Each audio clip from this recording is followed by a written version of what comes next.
Yakenda ku makya nayimba nnyo nga bamwambaza agenda ku ssomero. Nayimba nnyo. Ompise Mukama okujja nga gy'oli. Kanzigye Yesu, kanzigye Yesu. Ekyo oluyimba olwo bwefaanana bw'otyo. Kati oluyimba bwe yalumaliriza bw'atyo neyeebaka naabo. Obuliri bwe teyaddamu kankubula ekyaliwo. Bwe baafa ne tugenda ffe ne twoleka wano nga abantu baviewinga ne tugenda mu restaurant ennungi ne tulya breakfast. Ojudde? Yee! Kubanga bagenze babadde batuusa ekisa kyabwe okugenda ekyo kiwedde. Tetujja kwepoizoninga ffe. Kakati ne tukola enviiri. Kyange nakola enviiri ne mulinda ne mukomyawo. Nga tugenzeeko ffekka ne tubeera nga tulowooza ebirowoozo. How are we going to deal with it? Emyaka 40 osobodde otya okubeerawo? Emyaka 40 ne mukyalawo. Anti ffe bwe twagamba nti tulibeera ffenna. Kakati emyaka 40 lwa lunaku lumu. Kugamba nga Katonda bagamba emyaka 1000 gy'oli lunaku lumu. Kakati nze olunaku buli lunaku mbanga abakatandika marriage. Nogamba nti I respect obwongo bw'omuntu. Saagala muntu kumbonyaabonya.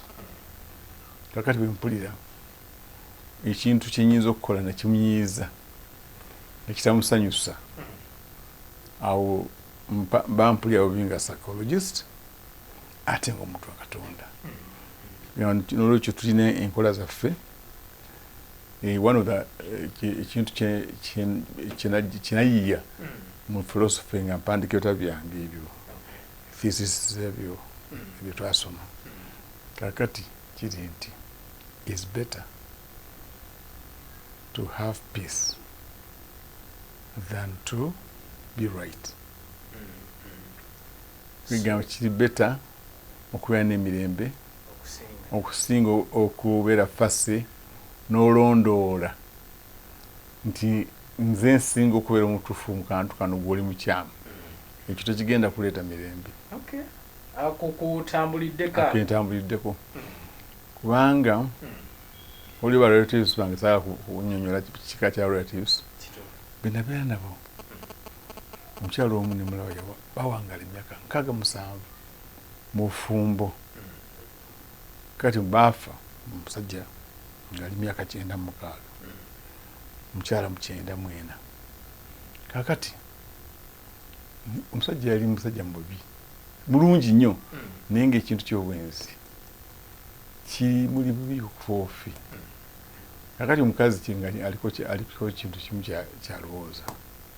Nze abaana bazaalibwa n'abakazi abagala ku musajja wange sirendiko kyendiko kintu kimu kubeera ng'ali mufumbo ne munnange for all the time. Oba ye mukyamu simunenya nange tannenya. Ebyo ffe tetuli byenzi naye kati oyinza okufunamu samu ekintu ekyo nga bwegamba nti wegamba n'osoggolamu akantu mu bintu ebyo. You can pick a juicy fruit from a thorny tree. Mu bantu abalina empisa embi osobola okugyamu empisa ennungi n'ogikozesa. You can scavenge out of something dirty, something good for you. Pastor tugambe nti mu bufumbo bwammwe okutwaliza wamu gubadde museetwe. Bya love gubadde museetwe. Love because we have what is called true love. True love. Kwegamba omuntu okubeera nti ofeelinga good eri munno ofeelinga bulungi era nga oli omusanyufu lwakubanga wasanga omuntu afaana bw'atyo.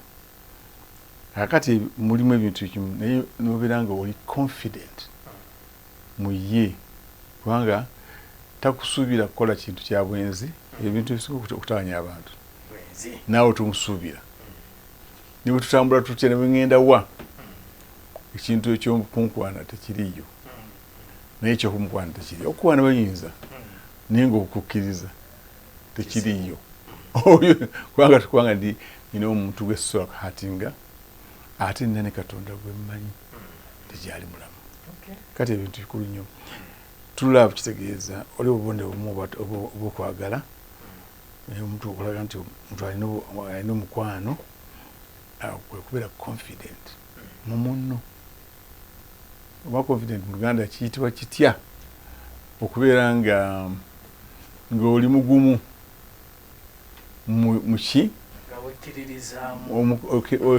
okkiririza muli mutima gwo nti oli mugumu mu muntu oyo nga togamba nti insecure kitegeeza nti nga towulira nti emirembe gikugwako lwakubanga ayinza okuba nti banamuweereza message n'ekyusa obulamu bwe. For example, ffe tulina amasimu gaffe nze buli kaseera muwa gundi password yange ninagyerabira tagimanyi kakati ate ye simusabirako ddala ku password ye ate naye yali tagimanyi ne technician muteekeko password nemuyiteekera ku password lwansonga ayinza okufuna ebintu tunyumya naye abaana bakuze batandika okuyingira muki mu mboozi zammwe ebintu ng'ebyo nabakwata esimu tutandika kati tulina confidence efanda bweti mu each other all the 40 years yava mu maka malungi.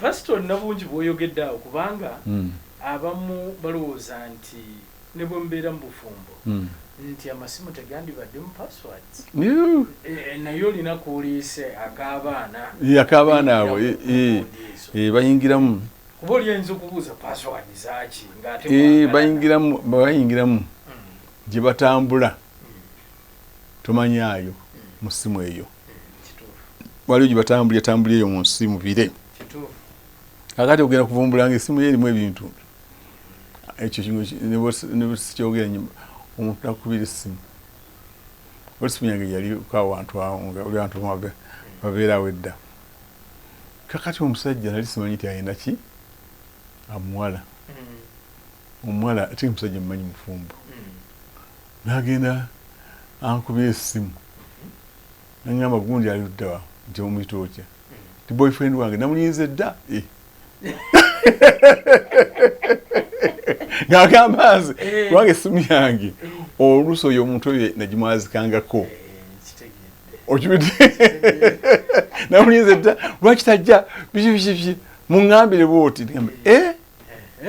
nengamba Katonda nengamba essimu zeetakuwa password kati bwogiwa omuntu namwazikangako n'abeera naye waliusa otayagala kuba na ssimu kandi agenda mulimu okukwanira mu ssimu yali amanyi nti essimu omukazi oli yali alowooza nti essimu yange ye yooli entunga ebyo kakati ffe amasimu Dr. Sia yansinga n'amasimu amangi nze nina amasimu 2 gokka naye yalina mangi ezemuguli empya nezikyakozesa yabeera nazo. Ennaku zino tulabye bingi bwe twogera ku marriage naddala mu basumba oli tasobola kukibuusa maaso nti tulabye n'abasumba abamu abawasizza abakyala abookubiri abamu besobodde okuba nga njogerako nabo abasumba eriyo abagamba nti mu Bayibuli tewaliiwo we boogera nti owasanga omukyalo omu eriyo aboogera bwe batyo then bali abakola biri olina omulaba ng'alina mukyala we naye mukyala we n'amulekawo ba mukyala we n'afuna omulala n'awasa omulala Bayibuli mulimu bino oyinza byogera buki Bayibuli mulimu ekyokwasa omukazi omu mwekiri kubanga kwegamba kusoma tekitegeeza kusoma nnukuta zino walina okusoma okwokuyigira ku muntu emulation okigedde kakati abantu tusinga okutunira ennyo si be balina endagaano enkadde kubanga endagaano enkadde yali agisomesa baali si ba perfect people mwalimu Musa ye mukulu w'endagaano enkadde basically ne Eliya abo basinga okubeera abakulu mu ndagaano enkadde ne Ibrahim ne basically Musa ne Eliya abano ba Jews ab'ennaku zino bagoberera abo kakati ne Yesu bwe yajja n'abalaga nti n'abo nyini bali wansi we kubanga yabayita yamusanga ku lusozi nga waliwo ne James, John ne Petero lusozi olw'okuwanyisibwa transfiguration endagaano enkadde neerabika nga yeegasse endagaano empya ebirowoozo ensomesa ya Yesu Kristo nga yeegasse Yesu yagamba sigize kubalaga nti bannabbi si bakutuufu kati babano mbaleese naye bonna baali basubmitinga to Christ kati ng'omukulu yalina olugoye lwali tusinga okutukula ennyo yali Yesu Kristo kakati nno ekyo kyenjala nkyogedera nsonga nti finally ebigambo bya Yesu Kristo n'abatume be byebituufu tojja kudda ku bya Dawudi Sulemaani awasa bwe bati tojja kudda ku abo baali imperfect era Katonda yabakwatibwa kisa mu ngeri ye naye omukyala alina kubeera omu bw'ati omu bw'ati okay kaŋŋambe nti one in the marriage oyinza okuba nga wabaddewo okwawukana tekukkirizibwa ekyebalenda okugaa nti mu Bayibuli waliwo bagamba okwawukana anti Yesu yagamba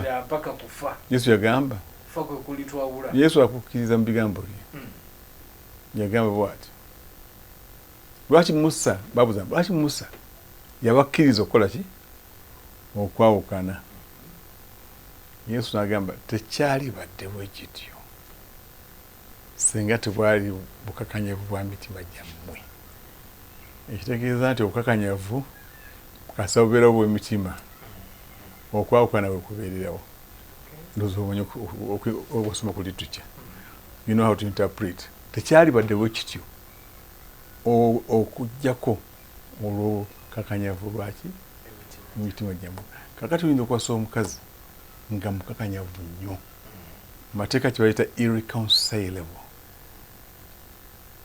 differences nakugamba n'okugamba nti nze sikuliiko nnyo olwampa ssente okusinga ggwe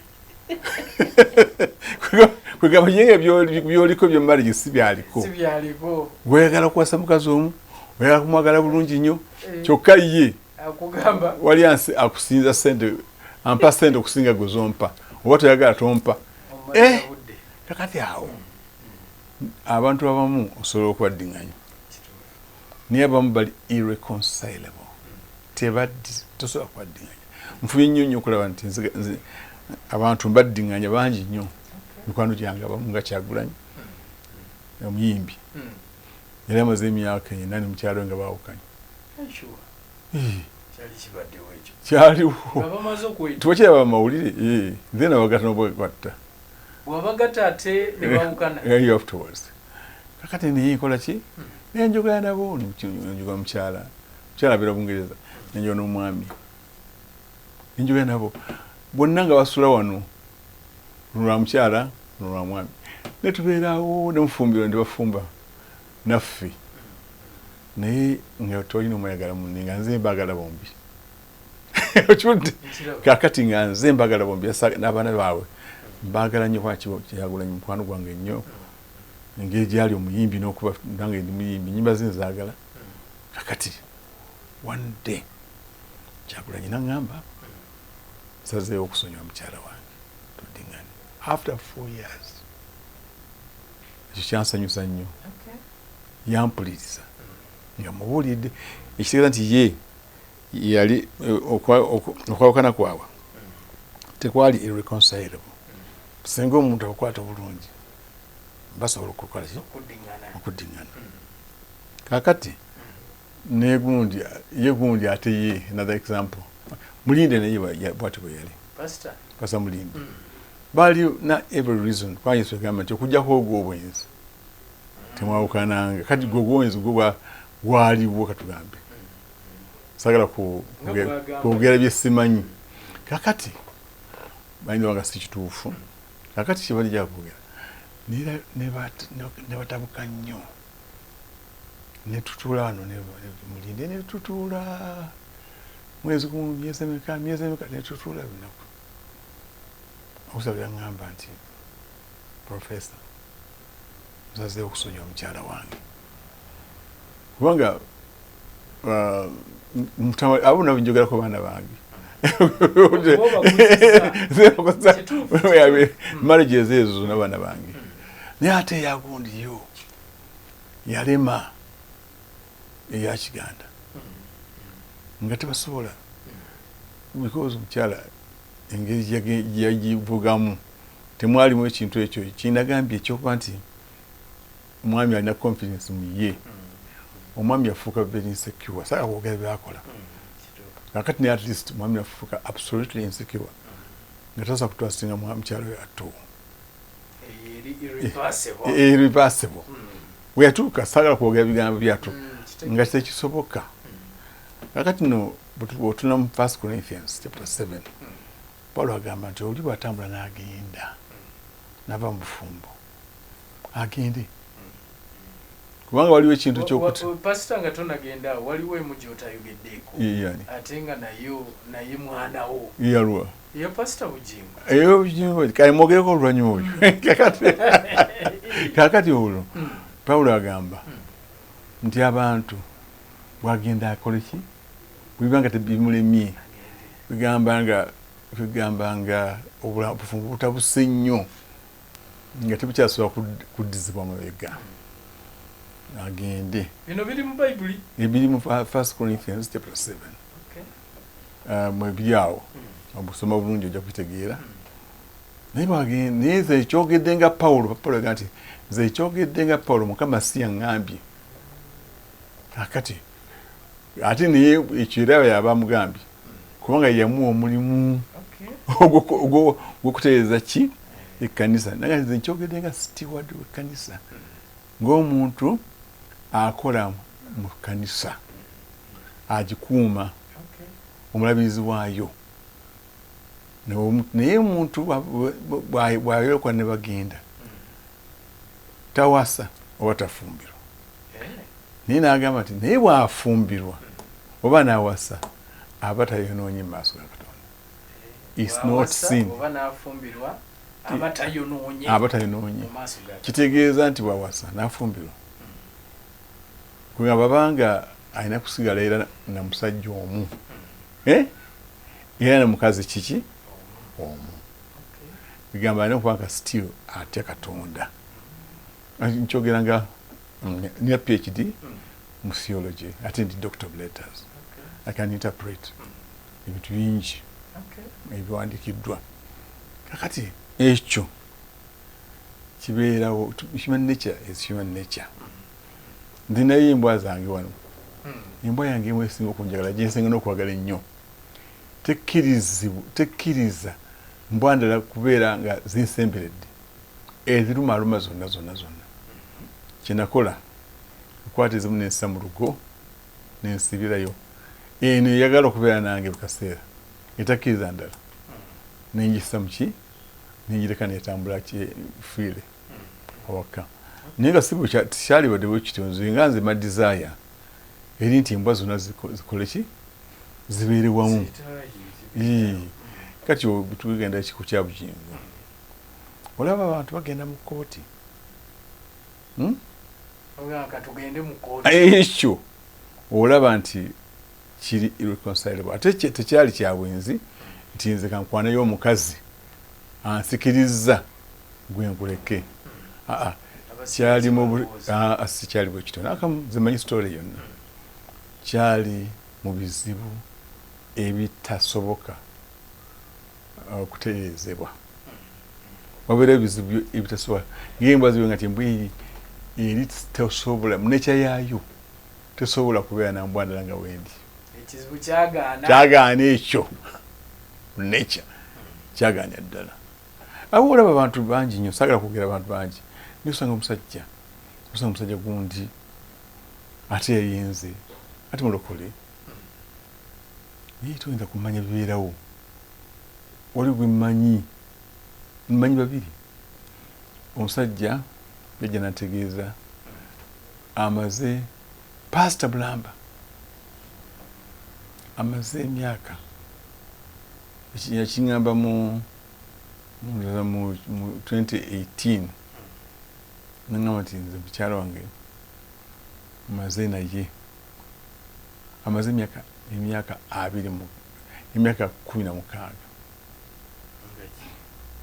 nga bali bonna yagenda eyo bweru nga tebabeera bonna yagaana tebakolagana nga tebeegatta wadde emyaka 16 ate omulala nga babeera wamu nga tebabeera wamu ono yamuleka buzi nagenda amabanoning mateeka ekiba kita neglect oba abandonment abamulesi emyaka gyemubeera mu nsi giba si mingi nnyo. Olina kujjako kukkira 6 nga kulimbalimba mu marriage etaliwo. Omulala yaŋŋamba about 20 years ago yaŋŋamba nti omukyala we yali amaze emyaka 26. By the time the man died bakawukana emyaka 4. Kakati emyaka 4 ku nsi olaabeerawo emeka. Okiwedde olina kujjako 4 malamba okyalinda omwedinga. Kati in reality oyo omuntu wegamba sitali mu bufumbo. We cannot pretend that there's a marriage where there's no marriage. We cannot pretend that there's a marriage where there's no marriage in reality. Kati Paulo taliwo yali steward y'ekkanisa. Lwoli ku nsi yaggwako kubanga yagenda. Naye ate nze wendi. Kati lwoli eyo njirina eri ekkanisa. Si kkanisa nti balokole. Ekkanisa yonna newe mpulira nga kibadde mu bakatoliki ngendayo. Olidde mpa Protestant ngenda mbasabinze ngendayo nenkikwatako. Ne muki ne mu bantu bonna kwanze sina ddiini nga bwennagamba luli. Sina ddiini following Kristo era nkola Kristo byayagala. Pastor njagala okubuuza kubanga ebiseera bisinga lwaki tuwulira nti amaze emyaka 4 amaze emyaka 20 n'emeka nga si bafumbo naye nga bapretending obanga musuubira nti bafumbo. Era waliwo kenjagala okumanya lwaki okwawukana kuzibu nnyo kubanga ebiseera bisinga owulira abantu bano nti yafairinga divorce baagala baawukane buli omu asobola okugenda mu makubo ge naye eva wabaawo either side y'omwami naye ebiseera bisinga eba side ya mukyala nga tayagala kolaki kyangu lwaki kino kiringa kyekizibu. Mateeka nagasoma naye wali part gyenasoma gibata family law also gamba omuntu bw'abanga ayenze obanga nga tebakolagana bulungi alina obuyinza okwawukana n'omuntu. Waliwo marriages according to family law there are some marriages which must be cancelled. Waliwo marriages where a divorce is absolutely necessary. Singa tebaddewo abantu bajja kuttingana. Nawe obanga oli muntu wa Katonda oyinja onyinga abantu nga battinganye obanga banamu. Ensolo yo bwegwa mu kinnya ku lunaku lw'amateeka kajoge lunaku lwa Sabbaato togenda kukijjayo lwakubanga wali oteeka ya Sabato kubanga tewali kati kino kyekimu yesu omulaba nga balya ebintu byokumeza entukuvu ng'ate tebakkiriziddwa enjala yali ebatta kyekigamba oba emisooli ne bakikola kibajja emisooli ebibala ne bakola ki ne bagenda mu gaadi nebakola kati no kyali kiri mukibanga kimakinga sense mu maaso ga Yesu Kristo ekimakinga sense nga si kyabuyejjo bwekyo ekyo kyekireeta ffe abamu okuyingira mu nsonga ng'ezo lwaki tutumibwa okulongoosa ekkanisa kakati no obukalu obwa marriage oba divorce bakubanga omuntu yesu bakuteeka naye amateeka gabeeramu gundi provisions tikasobola yesibako tukuyita ogusoose n'otajja n'ogwokubiri mulamuza kuyita n'otajja ogwokusatu netukuyita n'otajja bw'otajja wakusatu kati omulamuzi aba n'obuyinza okusalawo omusango expert ogusalawo nga toliwo n'agusala nga toliwo nekukusinga kubanga obadde toze n'onyooma ekkanisa ekooti onyoomye ekooti nolwekyo kooti etegedde toli interested mu keesi eno omuntu oli abadde agenda buli kaseera bamuwa divorce papers bamuwa divorce permission. Pastor njagala twogereko ne ku nsonga bannayuganda bangi bajogera kubagamba Pastor Simeon Kayiwa alina church nti naye buli lwabeera n'emikoleji egy'amaanyi egimukwatako bakulengera na mirembe ate nti gyokolere emikolo ate girwa guno ogwasembayo ngukujaguza emyaka gyana bakula gwali gumu mu church nze nga bwenagamba nze sina ddiini nsobola okukolera mukolo gwange any church kyotegeeza nnyo buli lwogamba tolina ddiini ngobera Yesu Kristo kubanga nesigobera abasinga balowooza abamukafi no sina zino organizations z'abantu eddiini abantu bazikola nolaba mu bagiyita ffe tuli Bafalansa ffe tuli Bangereza ebyo mu Bayibuli kubanga ababuulizi bavudde Canada nolwekyo ffe tuli Canadian Assemblies of God ffe tuli Baptist ffe tuli baki ebintu ng'ebyo olukola abasinga bempulira bagamba nti balina ddiini bo balokole anti bava mu nze so agamba nti mulokole ate tayagala genda mu Church of Uganda kubanga alowooza anti kati nze nebanga eri Church of Uganda nze sigibalanga eddiini ngendayo nga awakulemberwa akuŋŋaanirwa abantu ba Katonda ndoza wandaba mu Catholic Church mu kufiirwa ensonga yali nkulu nnyo nga ngumu yekufiirwa Archbishop Lwanga yankwatako nnyo musajja mugezi za doctor omugazi afana bwatyo n'afa mugere fana abantu be beetaaga okusaasira nembalaga sijja kuba kirina kyembawa ne my presence in their church enalaga nti Yesu afaayo eri abantu abo rather than me condemning those people.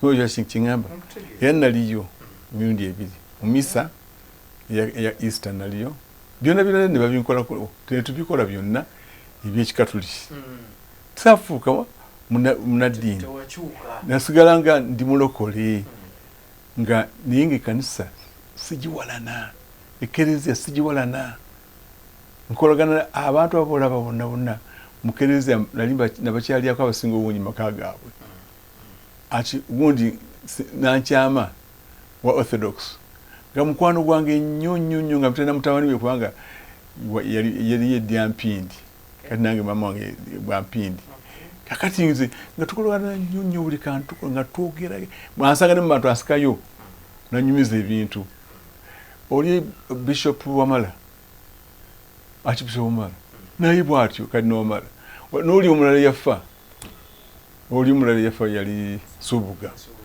abo nabo naze nkolagana nabo bulungi nnyo leero abenda buli muntu yenna nkolagana nabo kati nze nze abekiwunya wano bakyaza omuntu waabwe mukulu nga bamulongo nga baagala okufuna ekwaya enayimba ku mikolo ne bayita kwaya yange tugenda tuyimba eza Calvary Cross Choir netuziyimba ku mikolo enyimba mugatta ase ezinjiyiza nze ate nzija muti tugatta ezaabwe nezakatuliki simanyi zakatuliki zange zenjiyiza teziriko ddiini ziwagenda n'oyimba neziyimba teziriko ddiini zigatta bano bagamba tuzigatta lwakubanga okuba reconciliation kitegeeza mubadde temukiriziganya netugattamu ezimu netukyusamu ebigambo mu bayibuli ebimu tuyite yesu ebintu ng'ebyo bikitegeeza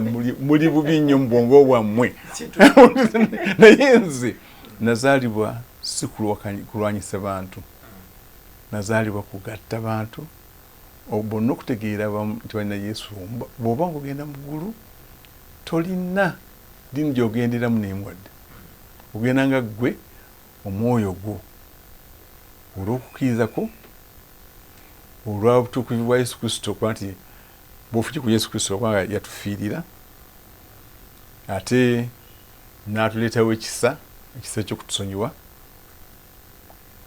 n'ekyokubiri ana testimony nene nnyo ey'okubanga yagenda mu ggulu yazuukira n'agenda mu ggulu ebintu ebyo ekyokuna mpozi okuba nti nze ogenda mu ggulu olw'enkolagana ennungi gy'olina ne mukwano gwo Yesu Kristo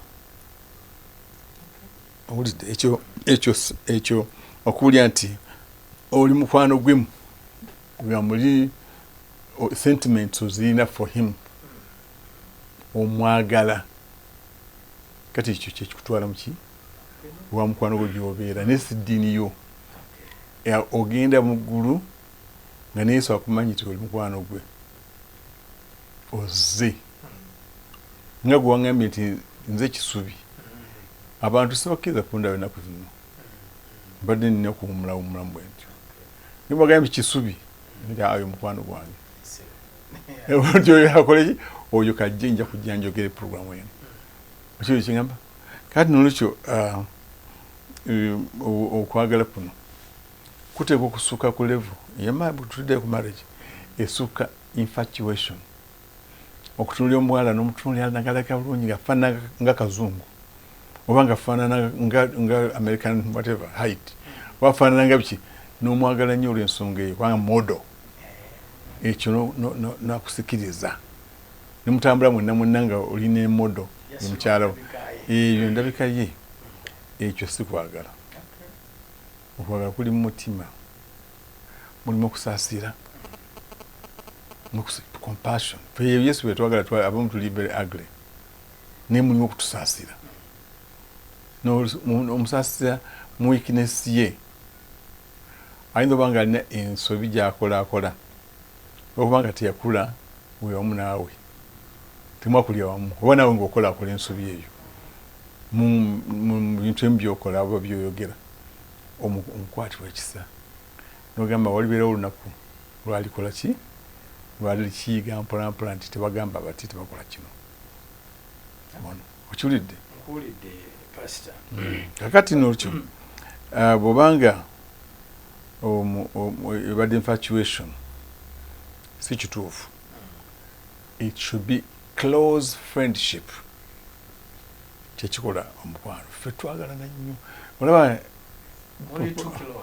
nnyo tuyimba ffenna waliwo enyimba zituyimba nga tuli babiri ffekka bwe tuti oludde nga tuli wonna tutambula ffenna buli gye tugenda tusomesa ffenna twasoma byebimu ebimu bifaanagana bye twasoma okiwuli kigamba kuba tulina entegeera yetwefiiringa nti tuli close kakati kiyinza okuleeta okubeera insecure singa relationship eyo gy'olina ne munno toli sure about it omwekengeera alina amagezi mangi kubanga alina amagezi mangi nnyo awo oba okola ki oba marriage tesobola kubeerawo for a long time nokyo ebyomunda ebyo obwongo bwenge jabukozesaamu okukolagana n'abantu ng'akimanyi nti alina kukolagana nabo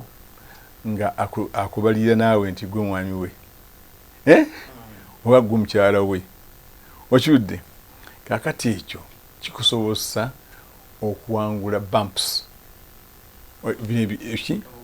obugulumugulumu mu marriage kubanga obanga buli kyakola kati nga nkuwa example entono ennyo nze kinkalubya nakati okutuula wansi ndya emmere nga taliwo kujjako nga kibadde very difficult nesanze nga ndi wala nnyo nga mukuba essimu tikangize mulye naye ate nebwe simugamba emmere emala ejja waliwo nnaku ezo nagenda neba busy kati emmere ennaku zino tuli careful about how we eat kusanga mukaaga emmere ngaekoze ki etuuse ya langi kati nenfuna abagenyi bangi nnyo nenyumya nabo otuka ssaawa 2 ez'ekiro emmere weeri mu kisenge kati nagenda okutuukawo nemuga nange sinakulya mmere nange sinakulya ate yaba talina kyakola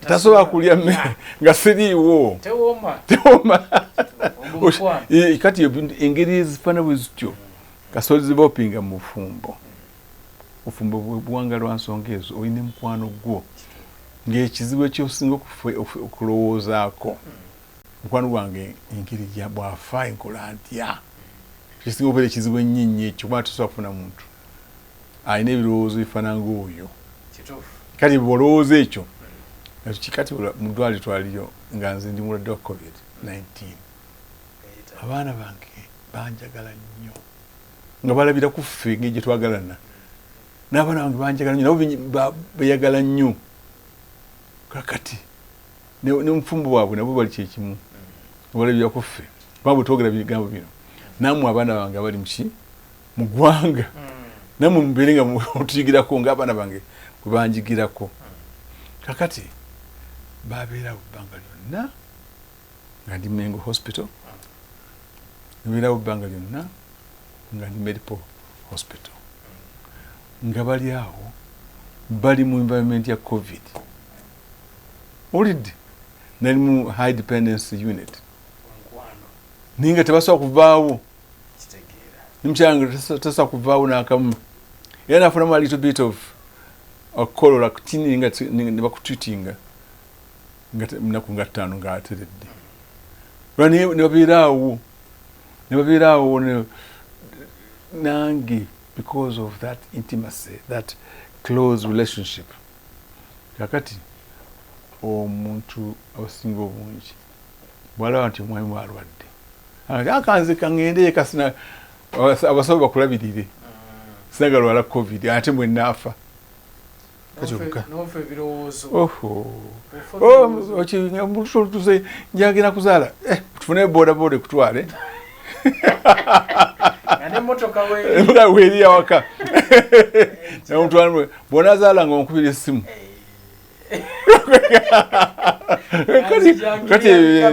kati abantu nga kirya biru kati ezo maka gakika ekyo ago sige maka kyolaba nakugamba kintu kimu wali kintu kinjoga nnyo nti the work of redemption is inseparable from the person of the Redeemer. Nti omulimu gw'okulokola abantu tegusobola kwawukana n'akamu n'embeera ya Kristo alokola abantu. Akulideko engamba embeera ze kati nze ndowooza tondaba oba ontunuulira oba studyinga sisobola ku fightinga kanisa sisobola kulwanyisa musumba kubanga Yesu Kristo teyabikolanga ebyo. Kulaba yatuulanga ne Nikodemu abo yalina emikwano gy'Abafalisaayo. Yesu omuntu yamuwa n'entaana yaziikibwa yali Mufalisaayo. Omuntu yanyumyanga naye ekiro nga yeekweka abantu baleme okulaba yali Mufalisaayo Nikodemu. Embeera za Yesu bwe zityo bwe ziri tekiriwo nti kati abantu bano temakwatanga mu ngalo temasembereranga ebyo si bituufu kujjako nga banakukyusa obwongo pasita olwakadde kubanga ensonga eno ey'emyaka 4 mu bufumbo njagala tugiveeko naye siyinza genda ng'era sikubuuzizza kintu kino nti kusoomoozebwa ki kwoyinza okuba nga osisinkanye mu myaka 4 gino bintu bisinga okubeera ebikulu biri kimu basically ekyokufiirwa abaana bange katonda yinga bwali bantu be abaana benzadde si bange bantu be naye nafiirwa abaana babiri balwala gunti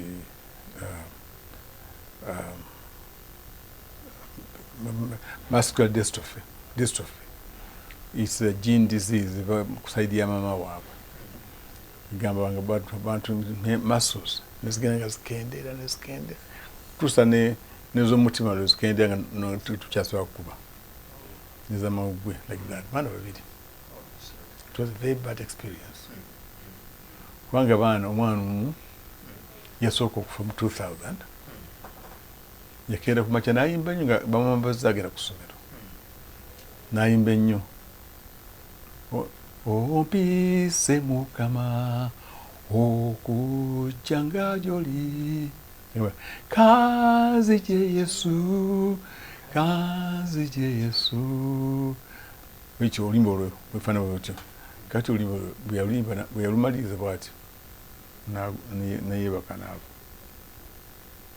obuliri bwe teyaddamu alinga yawulya eddoboozi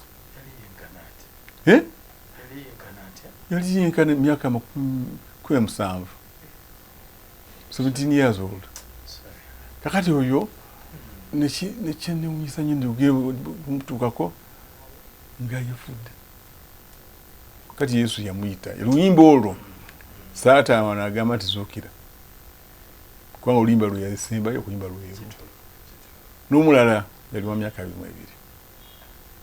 baafa bombi balokole nnyo ng'okubakomyawo ku nsi ey'obulema oba bakoze bubi kati eyo experience yali amaanyi naye era kankutegeeza mukyalo wange twali tugeeza nnyo kankubula ekyaliwo bwe baafa netugenda ffe netwoleka wano nga abantu baviewinga netugenda mu restaurant ennungi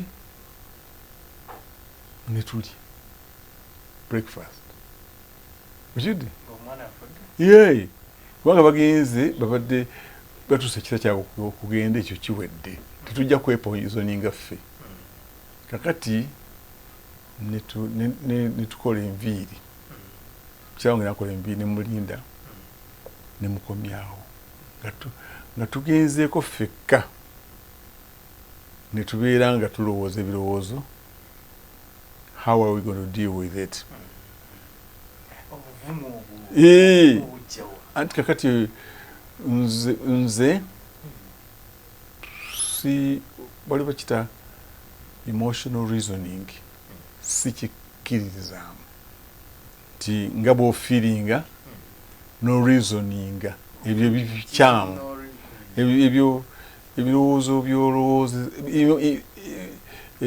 ebyo feelinga tofuula facts nti ate oyime ku ebyo okuriyetinga nti amazima gava mu bintu ebyo byolowooza bw'okakkana n'otandika okulowooza ku facts intellectual reasoning kakati mu butuufu okwetta n'okwesanjabaga ekisusse ffe ne twonooneka n'obulamu bwaffe negamba gwasuze ekyo gwetawomodde micungwa ebintu ebikika ekyo lwamodde mazzi fena twawadde mu kisenge kyekimu okyuti oli ali eri mu kisenge kye kati ogenda kola emotional reasoning mwemuva okuyombagana n'oyita munne ebintu byatali niba mwagalana kati mu ngeri obuvumu bwetwalina era bwe nabaddeyo nabo mu kudwaliro nze bwe ndaba abalwadde nga bafa n'abantu bangi nga bafa tiki abo balala nze ndi nze